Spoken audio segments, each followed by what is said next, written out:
Bona tarda a tothom, gràcies per haver vingut. Mireu, aquesta tarda ho faré en castellà perquè la invitada se n'assabenti y faré en castellà per això. Mireu, hoy tenemos el lujo de poder contar con la presencia de Beatriz Echeverri Dávila, una de las mayores, perdonad que me quito esto porque si no que no cae, una de las mayores especialistas en el estudio de la conocida como gripe española, a la cual le agradecemos profundamente su participación en el curso, pues ha tenido que desplazarse desde Madrid para participar en él. Una conferencia, la cual, como ustedes ya saben, con ella cerramos el curso de Historia del Vallés, la pandemia de gripe de 1918. Beatriz Echeverri es doctora en Ciencias Políticas y Sociología por la Universidad Complutense de Madrid y miembro del Grupo de Estudios Población y Sociedad. Sus investigaciones se centran en el estudio de la población, analizando especialmente las causas de la muerte, así como los factores que determinaron el descenso de la mortalidad en España, especialmente, pero también sobre cuáles fueron los efectos de la pandemia de 1918 en el resto del mundo, las medidas sanitarias que se tomaron, así como la respuesta social en las diferentes regiones del mundo, para así poder comprender su comportamiento y el comportamiento de la gripe en una perspectiva comparada. Su tesis doctoral, titulada La pandemia de gripe de 1918-19 en España, realizada en la Universidad Complutense de Madrid en el año 1991, es pionera en España y se tradujo en el libro La gripe española, la pandemia de 1918-19, publicado por el Centro de Investigaciones Sociológicas en 1993. No lo busquen en la página web del CIS porque está agotado. De hecho, este libro está agotado desde hace muchísimo tiempo. Y para que se haga una idea de cómo está de buscado, sepan que el precio más barato en Amazon de segunda mano es de 257,41 euros. La última vez que lo consulté quedaba un ejemplar. El más caro, el Iberlibro, es de 1.586 euros. El ebook es de 1.894,46 dólares más 8,12 de unos 900 dólares, unos 1.670 euros. Para que vean la importancia del libro y cómo está de buscar. Pero una idea aproximada de la relevancia de su libro nos la da las más de 400 citaciones de referencia en estudios de otros especialistas en artículos y libros sobre la pandemia de gripe española de 1918. Beatriz Echeverri tiene publicados multitud de artículos en revistas especializadas, tanto en castellano como en inglés, con el telón de fondo de la pandemia de gripe de 1918, como BMC, la revista de Demografía Histórica o la Sociedad Geográfica Española, con el sugestivo título en esta última de Un virus americano en una gripe española, esto del año 2020. Sus estudios se centran últimamente en analizar las causas por las cuales la pandemia de 1918 fue tan virulenta en algunas poblaciones, mientras que en otras fue tan leve, una realidad que nosotros mismos hemos podido constatar en los casos de las ciudades y pueblos del Vallés analizados durante este curso. Por otro lado, está muy atenta a la actual pandemia de la COVID-19 y sus análisis comparativos con la gripe de 1918 son claramente iluminadores. En este sentido, actualmente, el año 2021, ha reeditado y puesto al día la investigación de su tesis doctoral bajo el título La gripe española 100 años después, que es el título de la conferencia de hoy, la historia de la pandemia en España y en el mundo, breve crónica de la COVID-19. La ventaja en este caso es que está disponible en versión Kindle en Amazon y su precio es de 6 euros. Ya ven la diferencia de precio. Y por supuesto, si disponen de Kindle, les animo a comprarlo y a leerlo porque realmente disfrutarán. Bien, sin más preámbulos y agradeciéndole de nuevo su participación en el curso, cedo la palabra a la doctora Echeverri. Bueno, en primer lugar, agradecer a la fundación que me hayan invitado. Me siento muy honrada que me hayan invitado a hablar. A ver, ¿no suena? Me siento muy honrada con esta invitación, porque además para mí es un placer hablar de un tema al que me he dedicado la mayor parte de mi vida. Entonces, siento mucho no haber podido ver las colaboraciones de ustedes, pero espero verlas publicadas pronto. Porque de Cataluña, la verdad es que poco es lo que ha salido. Bueno, vamos aquí, los números que se barajan sobre los muertos, ya sabemos que son 50, 100 millones. ¿Por qué una estimación tan amplia? Porque faltan datos de grandes zonas del mundo. Entonces son estimaciones que se han hecho. Si pasamos esas tasas de mortalidad a la población actual, hubiéramos tenido 150 millones de muertos. Si esta gripe española hubiera dado ahora mismo. Ningún acontecimiento ha tenido tantas muertes en tan poco tiempo, porque es un año, como mucho. Aquí les he puesto las mortandades, las grandes mortandades que conocemos en la historia, desde la peste negra, que son 3 o 4 años, que murió un cuarto de la población europea, es decir, que se dice pronto, hasta, bueno, las terribles guerras mundiales, el SIDA, que son muchos años, 37 millones de muertes, que son muchos años, y el COVID-19, que ya llevamos 5 millones, creo, ¿no? Pero que no se puede comparar. Inevitablemente, cuando les voy a analizar la gripe española, me tengo que referir al COVID, porque lo estamos viviendo, porque es una experiencia que tenemos todos, porque nos ayuda a comprender lo que significa una crisis epidemiológica de estas magnitudes. Entonces, hay muchas diferencias entre las dos pandemias, pero hay muchas similitudes. Entonces, para demostrar un poco las similitudes, me he basado en el estudio de Rosenberg, que se llama Explicando Epidemias. Él argumenta que todas las pandemias importantes, las epidemias importantes, se parecen a una obra de teatro y que tienen 3 actos.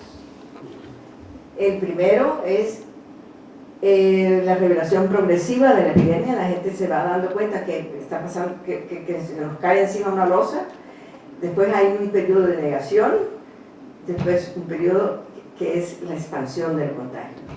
Segundo acto, ya no podemos negar la realidad, es decir, hay que enfrentar a la pandemia e intentar ponerle remedio. Y el tercer acto es la gradual o abrupta desaparición de la pandemia y las consecuencias que deja. A esto yo le añadiría un acto fuera de escena, que sería el prolegómeno, que son las relaciones biológicas que están fuera del control del hombre y que desencadenan la enfermedad. En el caso del COVID, es un coronavirus cuyo reservorio está entre los murciélagos de unas cuevas en China, que de alguna forma pudieron adaptarse a los humanos.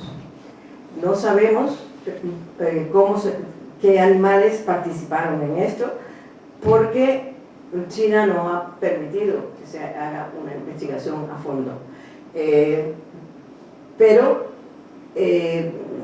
por eso también se habla de que ha podido ser un virus, un coronavirus que se escapó que infectó a uno de los científicos del laboratorio de Wuhan y se expandió la epidemia. Yo creo que esto no es probable, pero bueno, como siempre hablo mal de China con estos temas, quiero decir que por otro lado hicieron una cosa muy importante, que fue en dos meses secuenciar el genoma del COVID y hacer partícipe a todos los científicos del mundo. Y de esta forma, ese es el pistoletazo de salida de la carrera para la búsqueda de la vacuna, que así se ha encontrado en muy poco tiempo. Entonces, ¿y cuál es el prolegómeno del virus de la gripe del 18? Bueno, los contemporáneos no supieron qué agente había sido, porque el virus no se podía detectar con un microscopio nuevo, un microscopio de esa época. En 1930 se hacen el microscopio electrónico y ya pueden ver el virus, ya pueden ver los virus. Entonces, es entonces cuando se aísla el virus porcino, A-Swine, Iowa, en Iowa, en 1930. Entonces, ese es un pariente muy cercano del que causó la gripe española. Pero todavía no. Cuando yo escribí la tesis, pues no sabremos nunca. Pues en 1997 un grupo de patólogos del ejército americano decidieron buscar al virus. Y estaban dirigidos por el profesor Jeffrey Tauenberg y Annie Wright, y tenían dos factores a favor esta vez. Uno, que tenían un museo a pocos metros de ahí, un museo de tejidos de soldados americanos que habían muerto de infecciones desde la época de la guerra civil de ellos, es decir, de 1860 y tantos. Bueno, entonces los tienen ahí guardados. Tenían tejidos de soldados muertos de gripe, estaban bastante deteriorados, pero con la ayuda del doctor Hulten, que es un doctor sueco que ya hacía años estaba intentando buscar en el permafrost de Alaska muertos donde todavía permaneciera vivo el virus, pues este doctor Hulten desentierra a una, que la llaman Lucy, una inuit, la encuentra casi intacta en el permafrost, y esos tejidos fueron esos manos de los soldados fueron los que se utilizaron para esto. Pero todo esto no hubiera sido posible sin los avances de la biología molecular que suceden en esos años. Gracias a esos avances se pudo clonar, aislar y secuenciar el RNA del virus de la gripe española. ¿Con qué método? Sobre todo con un método que conocemos todos, que se llama la reacción en cadena polimerasa, el PCR, que me imagino que muchos han pasado por eso ya. El PCR fue la forma que utilizaron. En esto tenemos un médico español, que el doctor, los encargados de esta parte de la investigación son los doctores Palesi, García Sastre y Tompi del CDC. Bueno, ¿qué ganamos con esto? Pues conocer mejor al virus.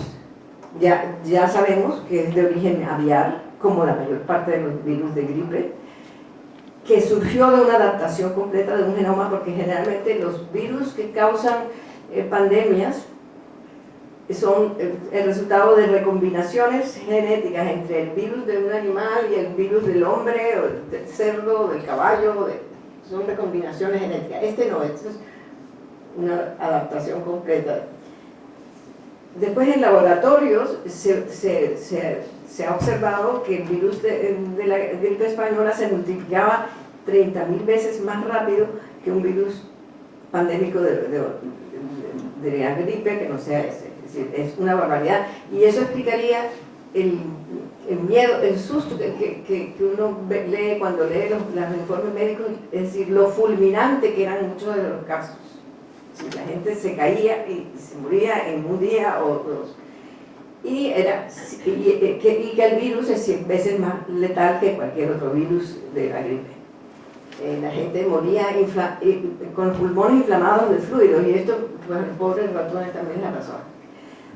Total, la definición de Tompi y todos los autores de esta hazaña, porque a mí me parece increíble lo que han hecho, es que que no era un gen en particular del virus, que era la conjunción perfecta de 8 virus con una capacidad para matar terrorífica, que fue un producto de la naturaleza y que esperemos que no vuelva a suceder, ¿no? Bueno, entonces ya tenemos un virus con capacidad de infectar, muy poderoso, y tenemos por otro lado una población inerme, una población que no ha tenido contacto con esa, que es virgen, no ha tenido contacto con eso.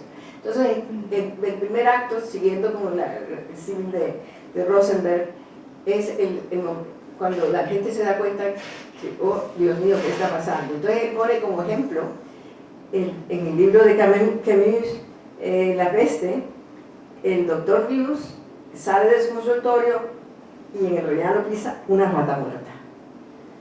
Y ese como, ¿y esto? Y él sale a la calle y ve que están barriendo, los porteros están barriendo las ratas. Entonces, La peste ha llegado a Orán. Es una novela, pero está muy bien jalada la explicación. Bueno, entonces, ¿cuál dirías yo que sería el momento de revelación en la gripe del 18? Pues cuando en febrero de 1918, en un condado de Kansas de 3.000 habitantes, una cosa muy pequeña, el médico detecta que hay una gripe muy severa entre los jóvenes. Entonces, tanto le llama la atención que él le avisa a las autoridades sanitarias. Pero la gripe no era, en los Estados Unidos no era de declaración obligatoria, ahora lo es para todos, pero entonces no lo era. Y cayó en un saco muerto, eso nadie supo. A las semanas, es decir, durante todo el mes de marzo empezaron a caer los soldados de todos los campamentos que venían desde el centro de los Estados Unidos hasta el este, que estaban listos para ser embarcados, empezaron a caer. Esta foto es de un campamento de Fort Riley en los Estados Unidos. Es una foto preciosa. Ah, no, la foto que puse al principio. Bueno, ¿cuál sería la rata muerta del COVID? Pues yo diría que en diciembre del 2019 supimos aquí en Occidente que un doctor, el doctor Li Wenliang de Wuhan, le había avisado o había chateado con sus colegas del hospital que habían unos casos en el hospital de una neumonía típica que se asemejaba al SARS del 2003. Al doctor Wenliang lo castigaron por lanzar bulos, el gobierno chino, y él se murió 2 meses más tarde de COVID. Pero bueno, es decir, son un ejemplo del heroísmo de esta gente del mundo sanitario, ¿no? Bueno, en el primer acto siempre hay un periodo de negación. No creo que se necesite mucho recordar lo que fue el mes de marzo aquí. Es decir, en la primera semana de marzo que nos dijeron, no, vayan a las manifestaciones, no pasa nada, vayan al partido de fútbol, salgan. Y el 9 de marzo le dicen, colegios cerrados. ¿Qué pasó? Pues que nos dormimos, que hay un periodo de falta de aceptación. Es decir, se estaba haciendo el PCR solamente a la gente que tenía contacto con China o con Italia. Entonces, y los que no tenían contacto no les hacían, estaban enfermos pero no les hacían el PCR, entonces había 200 casos, no más. Entonces España se va a librar del COVID. No nos hemos librado ninguno del COVID. Bueno, en la gripe española la negación para mí es todos estos, el ejército americano, los sanitarios del ejército americano, sus informes son muy rigurosos de esa época y sabían perfectamente lo que estaba pasando. Pero dejaron que todos esos jovencitos atravesaran el Atlántico enfermos y trajeran la pandemia para acá. Es decir, ¿qué pasa? En ese momento los Estados Unidos decide echarle una mano a fondo a Europa en la guerra, en la Primera Guerra. Y entonces si habían 85.000 soldados en Europa, americanos, al final de la guerra hay 1.200.000. Todos esos muchachitos se transportaron trayendo la epidemia a Francia y el resto de Europa. Otro acto de negación increíble es la censura de los países beligerantes, que es la causa por lo que se llama gripe española. Es decir, no hay epidemia porque estamos en guerra y no se puede decir. El comandante Ludendorff, que fue del ejército alemán, en su autobiografía, cuenta que para él la operación de primavera de 1918, que parecía que Alemania iba a ganar, pues se perjudicó mucho porque estaban enfermos, los soldados estaban en cama. Y a España llega en mayo, es decir, empieza en febrero, marzo, llega a Francia en abril y llega a España en mayo. Probablemente el vehículo fueron los trabajadores temporeros que iban y volvían a Francia, como no había mano de obra en Francia en ese momento, pues trajeron. Se transmitió por el ferrocarril y fue muy importante relativamente, porque ahora hablaremos de eso, en Madrid. En Madrid coincide con las fiestas de San Isidro, con las fiestas de San Isidro, y se expande por toda Andalucía, y sobre todo se concentra en las ciudades. Esta primera ola, que es como la ola precursora, fue bastante benigna, entonces no causó gran alarma. Es decir, y atacó sobre todo la zona centro. Es decir, bueno, el caso catalán, ya verán el mapa, es decir, en Cataluña la primera ola no se siente, no hay un exceso de mortalidad durante la primera ola. Yo no sé si en la prensa de pronto se comentaba algo, a mí me parece haber leído algo de Barcelona, pero no llegó a hacerse notar en la mortalidad la primera ola esta. En Madrid fue muy intensa, fue motivo de muchas bromas, es decir, la llamaban ¿qué? ¿El soldado de Nápoles? ¿El merengue? Ah, sí. Se bailaba muy bien. No, porque los marineros lo conocieron como los merengues. Ah, verdad, sí. Bueno, se cerraron los colegios, se enfermó el rey, el ministro Dato, las actrices famosas. La prensa de Madrid está llena de eso, es como un ola, muchísimas. Y hay un aumento de la mortalidad general en junio, sobre todo, en 1918. La media nacional es de 2,4 por 10.000 de mortalidad respiratoria, y en Madrid es de 10,3. En Madrid fue muy importante la pandemia de la primera ola y se salvaron por eso, es decir, que tuvieron mucha suerte. A ver, bueno, este es el mapa. Pues ven que sale del centro de los Estados Unidos, va a la costa durante el primer mes, abril, y en abril ya está en Francia, en mayo en España. De España va a Cuba y al resto de América Latina, porque pues tenían relaciones comerciales y muchos migrantes en ese momento, ¿no? Pero ahí, fuera del ejército americano, el gran vector fue el ejército del Imperio Británico, que tocó Oceanía, África y Asia. Como tenían soldados de todas esas partes, pues la epidemia se transmite, es decir, a la India llega en mayo, abril, mayo, junio, es decir, en el hemisferio sur llega más tarde, en septiembre, y ya se solapa con la segunda ola.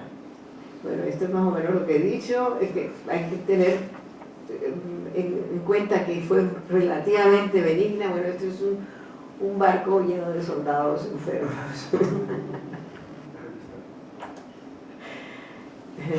Bueno, entonces, ahora llegamos a la segunda ola.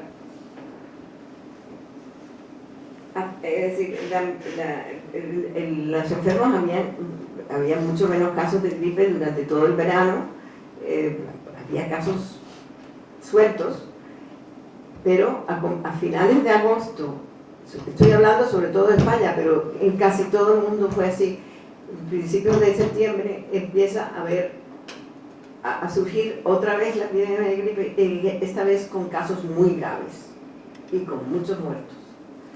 Y aparece casi simultáneamente pues, en Boston, en Brest, en Freetown, que eran puertos del ejército, ¿no?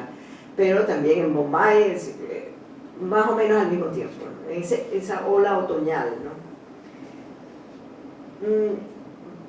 Hoy en día nos cuesta menos trabajo entender qué había pasado con el virus, porque lo hemos visto con el virus del COVID, como al transmitirse continuamente, al multiplicarse, el virus va mutando por defectos en sus genes, es decir, va mutando.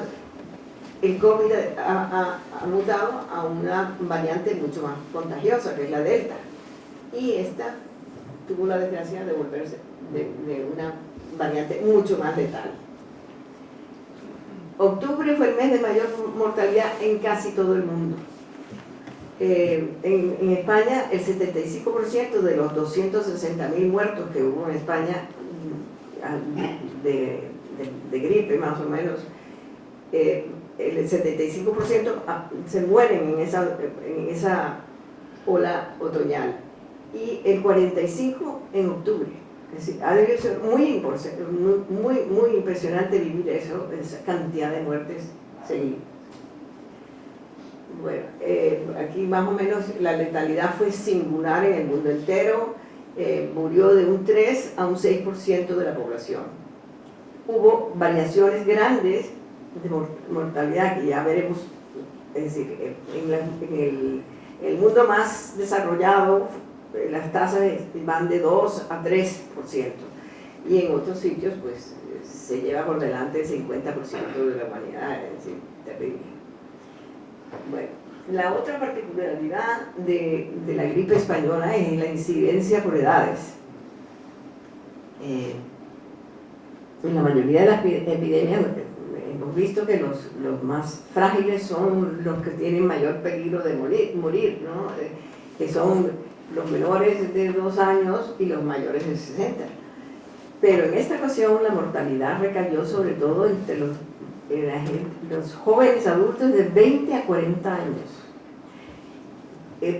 Intenten pensar lo que ha debido ser eso, ver morir a los padres, madres de niños huérfanos, los productores, es decir, eran los que llevaban la economía, el peso de alimentar a toda la gente. Pues eso pasó en 1918. Aquí ven, esta es España.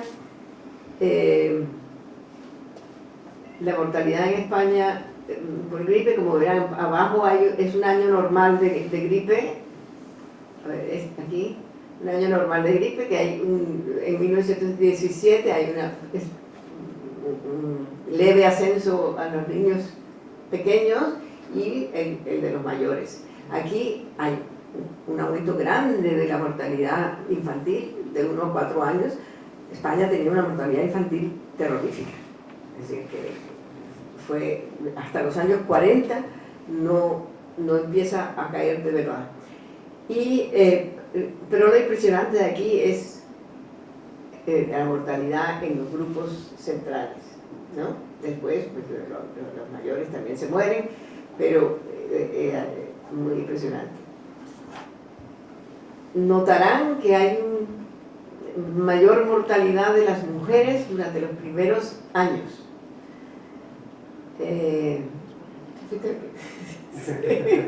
Es que mi editor bueno, me preguntó por esto. Es decir, es normal en las edades de los partos, es decir, murieron muchas mujeres en parto, en las enfermedades de parto. Pero lo curioso son las niñas. Y entonces yo creo que eso se debió sobre todo a pues restos de viejas costumbres, ¿no? Las niñas menos apreciadas, las niñas peor alimentadas, las niñas que cargan con los enfermos, que cargan con las labores del hogar. Entonces son más débiles y mueren y se contagian con los enfermos, pues son las que tienen que cuidar de los enfermos. Bueno, eso yo pienso porque no se nota en otros países una debilidad congénita de las mujeres frente a la gripe, no. Pero aquí les he puesto un gráfico del COVID de mayo del año pasado. Como verán, es tremendo el impacto en las edades mayores y casi inexistente en los niños y en los jóvenes. Bueno, ¿por qué fue esto? ¿Por qué se ensañó con los jóvenes adultos? Pues se cree que fue una tormenta, lo que llaman una tormenta de citoquinas. Las citoquinas son unas proteínas del sistema inmunitario que provocan la inflamación. Es decir, si uno se corta, se te inflama y empieza a actuar tu sistema inmunitario. Bueno, parece que por la razón que fuera, que hay varias teorías, la reacción fue patológica. La defensa inmunitaria fue patológica. Entonces se les inflamaban los pulmones y se morían ahogados. Es decir, muchas de las autopsias lo dicen, parecen pulmones de ahogado. ¿Por qué se salvaron los jóvenes, los mayores? Pues porque probablemente habían tenido algún contacto antes de la pandemia rusa, que es de 1890, con algún H1, pero como no sabemos, pues es pura teoría. Ahí no es aquí. Bueno. Entonces, en este segundo acto ya comienza la lucha contra la pandemia, en serio, porque ya, a pesar de que aquí en España he notado que se siguieron haciendo las fiestas patronales en septiembre. Pedir a Dios. ¿Ah? Pedir a Dios para que no pasara más. Claro, era una cuestión de quién se atrevía a prohibir las fiestas patronales. Pilarica, pues. La Pilarica, pero ya es en octubre. Sí. Pero en septiembre muchos médicos se quejaban, llegamos al pueblo y nos encontramos, todavía tienen las cosas esas que ponen para todos los, no sé qué, y muertos en el pueblo, la gente de luto. Es decir, era muy difícil, siempre hay esa resistencia a declarar la epidemia, y la hemos encontrado ahora y pasó en 1918. Las medidas que se utilizaron fueron las mismas que se utilizaban en la peste, es decir, que no hemos cambiado mucho, es decir, son medidas no farmacéuticas, que son las cuarentenas, las desinfecciones masivas. Eso eran muy aficionados aquí. Entonces un político decía, por hacer ver qué hacen, nos están llenando de sotal y de todo, pero no. Claro, los médicos no sabían cómo combatir esto, ¿no? Pues se cerraron todos los sitios donde había aglomeraciones. Se hicieron cordones sanitarios entre ciudades, o por ejemplo la frontera con Francia, a los portugueses los mandaban aunque se pasaban como 8 horas metidos en el vagón, no lo dejaban bajarse. Y bueno, y entre Sevilla y la gente que entraba a Sevilla la desinfectaban, la examinaban. Eso ya no servía para nada, la epidemia estaba dentro, es decir. Las únicas cordones sanitarios que sirven o que han servido entonces son los marítimos. Esa es la razón por que Australia no tuvo gripe hasta diciembre del año de 1919, y ya leve, porque se controlaron muy bien eso. Y Canarias fue muy estricta y no tuvo mortalidad. decir, en Canarias a todo el mundo lo mandaba, llegaba un barco y estaban enfermos y lo mandaban al Lazareto y de ahí no podían salir, le ponían la guardia civil alrededor y no podían salir. Pues eso nos ayudó mucho, La mascarilla lo usan sobre todo los norteamericanos, yo no sé si de otros países anglosajones, los ingleses o los australianos, también protestaron mucho contra la mascarilla, también les ponían multas. Bueno, la mascarilla en el COVID nos ha protegido muchísimo, es decir, que hemos aprendido de los asiáticos, ¿no? que los utilizan. Y ahora lo que tenemos ahora maravilloso es la vacuna, que eso es lo que nos puede salvar, porque si no, esto no tendrá fin. Bueno, no se podía hacer nada para contener la expansión y ahora había que luchar contra la muerte. Los médicos no tenían medios, es decir, no, los antibióticos son de los años 40, es decir, no había antibióticos. No había vacunas, intentaron hacer vacunas contra las complicaciones bacterianas, pero no les dio tiempo. No había cura, aspirina y poco más. Escasez de médicos. Y uno dice, ¿y para qué servía el médico? Pues el médico servía para educar a la gente. Es decir, no meta a toda la familia en el mismo cuarto, es decir, con el enfermo, a las visitas, no debe de comer al enfermo, porque una de las cosas que antiguamente se pensaba es que el enfermo no le daban de comer, entonces se moría de hambre. Y abrir las ventanas, porque otra cosa era encerrarse ahí y ese tipo de cosas. Tan claro lo tenían de que no había solución, que las autoridades del este de los Estados Unidos le avisaron a las del oeste que buscaran a sus carpinteros y se pusieran a hacer ataúdes, que el problema que iba a haber era qué hacer con los muertos. Es terrible. Entonces, el ritual de la muerte, pues se prohíben los funerales, como hemos vivido ahora, se prohíbe el toque a muerte de las campanas, hoy en día no se utiliza, pero en los pueblos era aterrador, es decir, porque era uno detrás de otro, ¿no? Y comienzan los enterramientos en fosas comunes. Aquí les he puesto una foto de Sao Paulo, la cantidad de cadáveres que esperan. Y la otra foto es de un centro de patinaje que hay en Madrid, muy cerca de mi casa. Ese tal vez fue la rata mía, la que quise decir, oh Dios mío, porque lo cerraron y utilizaron la pista de patinaje para poner a los ataúdes, porque las morgues de Madrid no daban abasto. Entonces eso fue un momento como muy, Dios mío, esto sí es muy grave. Bueno, esto es la gripe en Colombia, en Bogotá ven la gente muerta en la calle, terrorífico, la misma cosa que en Sao Paulo, haciendo fosas y más fosas. Mientras en Bogotá pasaba un carrito de mula recogiendo a los muertos, en Nueva York lo recogía el carro de la basura, pero en todas partes del mundo estaba pasando lo mismo. Bueno, ¿cuáles fueron las causas de esta desigualdad ante la muerte, no? ¿Por qué oscilan las tasas entre 2% y 50% o si quieren 90%? Porque hay poblaciones que las borraron del mapa. Hay varios factores. El primero, el síndrome de la miseria, es decir, la pobreza es un agravante siempre, porque la población pobre tiene un historial, los niños tienen un historial de diarreas y de infecciones, es decir, que ya están debilitados, la gente está desnutrida, viven en hacinamiento y en insalubridad, ¿no? Eso es una de las explicaciones. Ya veremos cuando veamos el mapa de España cómo se nota la España más rica con la España más pobre. Otro factor es el de las poblaciones aisladas, como fueron los del Pacífico Sur, ¿cómo se llama?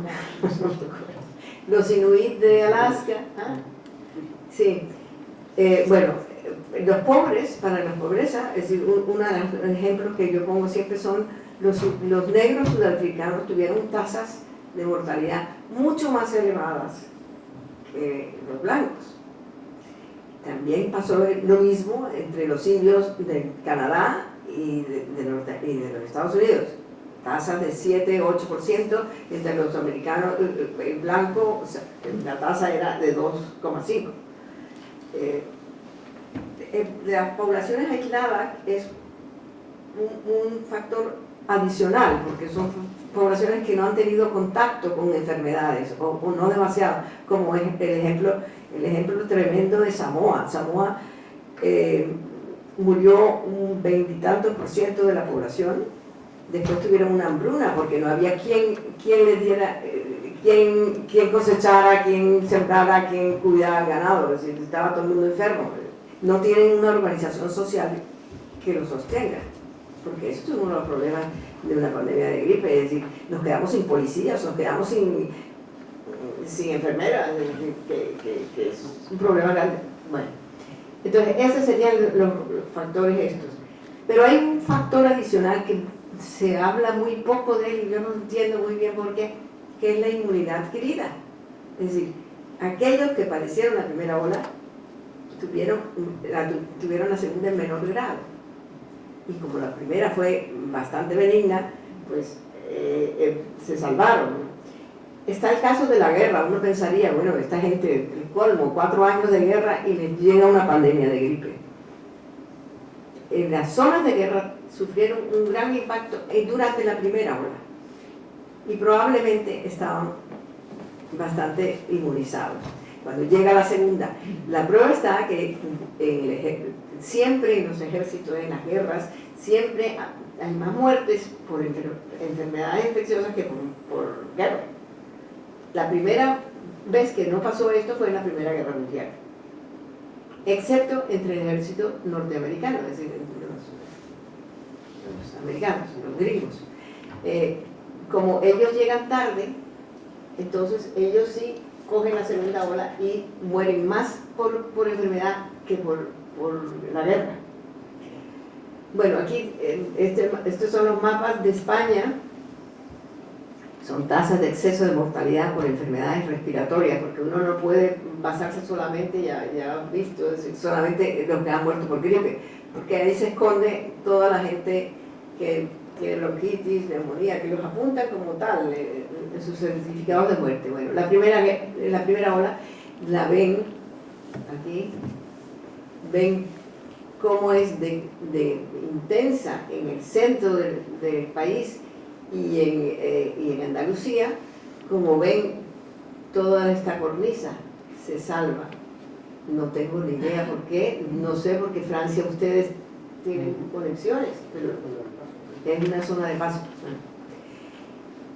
Pero la segunda ola, las zonas que fueron muy impactadas, que son las zonas más pobres, porque la Andalucía era la más pobre, y Extremadura y Madrid era el sitio más insalubre del mundo, es decir, que esas zonas se salvan, tienen menor mortalidad. ¿Y qué pasa? Que en la primera ola la mayor mortalidad que se da es de 10,25 y en la segunda ola es de 167, es decir, muchísimo más grave tener la segunda ola. La tercera ola hay casos muy graves, la mayor mortalidad es del 20,85, vuelve a su lugar, vuelve al centro, pero ya casi todo el mundo está inmunizado, es decir, ya no hay casi casos. Entonces, la mayor parte de la mortalidad se da en esto que se llamaría que la meseta norte, ¿no? Que es Valencia, Burgos, ¿qué más? Sí. Soria, ¿y qué más? Yo he tenido grandes discusiones porque han dicho, no, otro que se dice, no, es porque es la zona más fría. Zamora fue terrorífica. Pero bueno, es decir, sí, León, sí, esos son, el factor principal es la inmunidad para mí en esto. ¿Y por qué fue menor en todas estas zonas? Es decir, aquí tenemos Álava, que tenía una mortalidad infantil baja, que para esta época se utiliza para saber el nivel sanitario de la zona, y Barcelona, Bueno, vemos Álava, la primera ola casi no se detecta o no se detecta. La segunda ola hace pico y es grave, pero y después la tercera no se detecta. Pero miren Madrid, esta línea es la mortalidad básica por enfermedades respiratorias en Madrid durante el resto del año. Es decir, había una insalubridad terrible. Pero tienen la suerte de que les da la primera, de una forma importante, como no le da a los demás, y entonces la segunda hace una curva muy roma y se solapa con la tercera. ¿Sí? Barcelona, un poco menos salubre que Álava, pero también más desarrollada, económicamente mejor, yo creo. Y tiene un pico, pero se salva en gran parte. Bueno, el tercer acto, entonces, es la tercera ola, que ya la población está muy protegida. Hay una cuarta ola, la gente la llama cuarta ola, yo no la llamaría cuarta ola, porque la gripe de 1918 tiene lo que muchos investigadores llaman una firma. La firma de la gripe del 18 es la incidencia por edades. ¿Sí? La gripe se distinguió por su letalidad, pero sobre todo por los jóvenes adultos muertos. Y en el 20, no, en el 20 mueren los niños de 1 a 2 años, de 0 a 2 años, que son los niños que han nacido en el 18 y en el 19, que no tienen protección. Bueno, la gripe española fue muy breve.